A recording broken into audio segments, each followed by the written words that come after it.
Come back. आज की इस वीडियो में हम जिस मौजू पर बात करेंगे वो है कॉन्फिडेंस, खुद इत्मादी। खुद इत्मादी असल में है क्या? आज के दौर में स्टूडेंट सोसाइटी के अंदर या किसी भी सोसाइटी के अंदर कॉन्फिडेंस की तारीफ़ को गलत इस्तेमाल किया जाता है या कॉन्फिडेंस का गलत इस्तेमाल किया जाता है।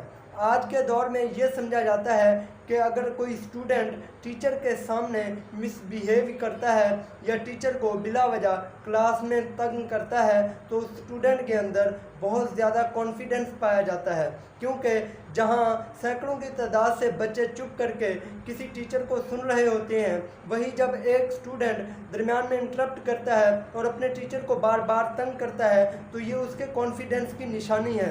उसके अंदर एतमाद है तो वो ऐसा कर सकता है, बाकी और बच्चे क्यों नहीं करते? जबकि ये सरासर गलत है, ये सरासर तरबियत की तबाही की निशानी है, ये सरासर एक स्टूडेंट के नसीब की बर्बादी है।